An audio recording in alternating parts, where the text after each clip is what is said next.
अस्सलाम वालेकुम।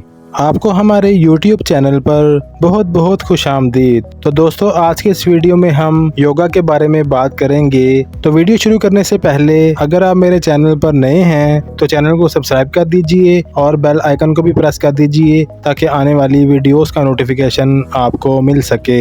दोस्तों, क्या आप अपने वजन में कमी लाना चाहते हैं? क्या आप एक मजबूत और लचकदार जिस्म की ख्वाहिश रखते हैं? क्या आप जहनी सुकून में इजाफा करना चाहते हैं? क्या आप जिल्द की सेहत में बेहतरी लाना चाहते हैं? इन तमाम सवालों के जवाब सिर्फ एक लफ्ज में छुपे हैं और वो लफ्ज है योगा, जिसका मतलब है मुत्तहिद करना और काबू पाना। सन 2015 में अक़वाम मुत्तहिदा ने 21 जून को योगा का आलमी दिन करार दिया था। तब से हर साल 21 जून को योगा का आलमी दिन मनाया जाता है। पिछले कई सालों से योगा की मकबूलियत में इजाफा देखने में आया है, क्योंकि तिब्बी तहकीकात ने इसके बहुत से फवायद को साबित किया है। योगा के तिब्बी फवायद से अक्सर नावाकिफ लोग यही समझते हैं कि ये सिर्फ जिस्मानी मुशक्कतों का नाम है, लेकिन हकीकत में ऐसा नहीं है। योगा के फवायद बज़ाहिर हमारे जिस्मों की हद तक ही नजर आते हैं, जबकि योगा को बाकायदगी के साथ करने से ज़हनी सुकून में भी इजाफा होता है और जिंदगी की खुशगवारियाँ भी बढ़ती हैं। योगा के बारे में कुछ एहतियातें। नंबर 1,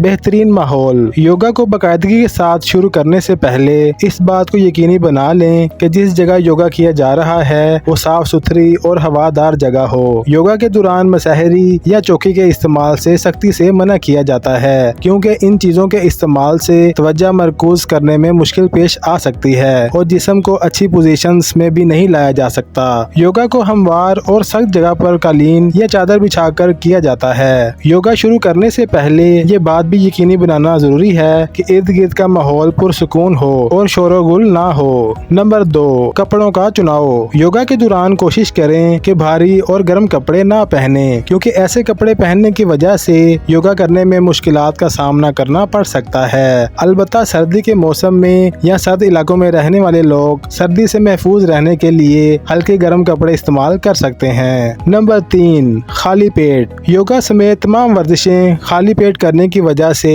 इनकी अफादियत में इजाफा हो जाता है और मुस्बत नताइज जल्द देखने को मिलते हैं। योगा करने के बाद किसी अच्छी और मुतवाज़न ग़िज़ा का इस्तेमाल किया जा सकता है। मिसाल के तौर पर किसी फल का ताज़ा जूस पिया जा सकता है या मुख्तलिफ फ़वाइद का हामिल दूध भी इस्तेमाल किया जा सकता है। अगर आप सुबह खाली पेट योगा ना करना चाहें तो खाना खाने के 4 घंटे बाद कर लें, मगर कोशिश करें कि दिन में सिर्फ एक मरतबा ही योगा करें। नंबर 4, मखसूस वक्फा। योगा करने के दौरान मखसूस वक्त के लिए रुक कर जिस्म को पुरसुकून करना जरूरी होता है, इसलिए कोशिश करें कि मुख्तलिफ योगा करने के दौरान मखसूस वक्त के लिए जरूर ठहरें। नंबर 5, योगा से पहले हल्की वर्जिश। तमाम वर्जिशों और ख़ास तौर पर योगा से पहले खून की गर्दिश को तेज़ करने के लिए और जिस्म को हल्का गर्म रखने के लिए चंद हल्की फुल्की वर्जिशें लाजमी करनी चाहिए। इसलिए योगा करने से थोड़ी देर पहले चंद मिनटों के लिए दौड़ें या उछल कूद कर लें, ताकि खून की गर्दिश तेज और जिस्म गर्म हो जाए। नंबर 6, सांस लेने का दुरुस्त तरीका। योगा के दौरान बेतरतीब सांस लेने से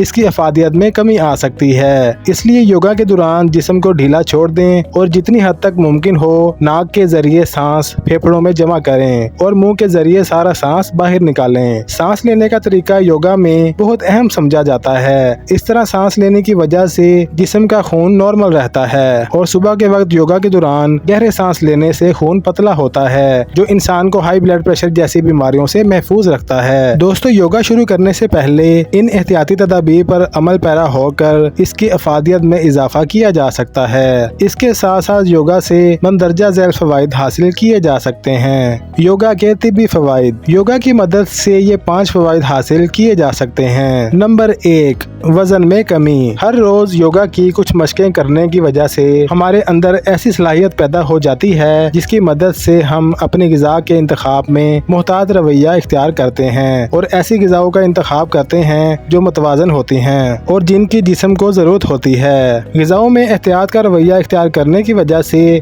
वजन में कमी आना शुरू हो जाती है। नंबर 2, बेख्वाबी का इलाज। जिस्म में जाहिर होने वाली बेकायदगियां जहन पर असरअंदाज होती हैं और जहन की नागवारी या बेसुकूनी का बायस बनती हैं। जहन की नागवारी और बेसुकूनी बिल आखिर बेख्वाबी का बायस बनती है। योगा की मुख्तलिफ मशकें हमारे जिस्म को ताकत फराहम करती हैं और जिस्म में बेकायदगियां जाहिर नहीं होती, जिसकी वजह से जहनी दबाव कम होता है और पुरसुकून नींद आती है। नंबर 3, थकन से छुटकारा। योगा को बाकायदगी के साथ करने की वजह से जिस्मानी थकन दूर होती है और जिस्मानी थकन दूर होने से जहनी दबाव भी कम हो जाता है। नंबर 4, दिल की सेहत में बेहतरी। दिल की धड़कन को मामूल पर रखने के लिए योगा बहुत अहम किरदार अदा करता है। तिबी माहिरीन के मुताबिक ऐसे अफराद जिन्हें दिल की धड़कन को मामूल पर रखने के लिए मुख्तलिफ चीजें इस्तेमाल करना पड़ती हैं, वो आसानी के साथ योगा की मदद से दिल की धड़कन को मामूल पर ला सकते हैं। नंबर 5, दर्द से छुटकारा। सर्जरी या मुख्तलिफ चोटों के बाद बाज अफराद को लंबे अरसे तक दर्द का सामना करना पड़ता है। इसी तरह आर्थराइटिस के मरीज भी दर्द का शिकार रहते हैं। ऐसे मरीजों के लिए योगा नहायत मुफीद साबित हो सकता है। कुछ हफ्तों तक बाकायदगी के साथ योगा करने से दर्द की अलामात में कमी आना शुरू हो जाती है। योगा को शुरू करने से पहले कोशिश करें कि किसी फिजियोथेरापिस्ट से मशवरा कर लें कि आपके जिस्म के लिए योगा की कौन सी मशकें मुफीद साबित होंगी। तो दोस्तों, ये थे योगा की कुछ एहतियातें और तिब्बी फवाइद जो मैंने आपको बताए। वीडियो कैसी लगी कमेंट्स में ज़रूर बताइएगा। इंशाल्लाह एक नए टॉपिक के साथ अगली वीडियो में बात होगी। तब तक के लिए मुझे इजाज़त दीजिए और अपना ख्याल रखिए। अल्लाह हाफिज़।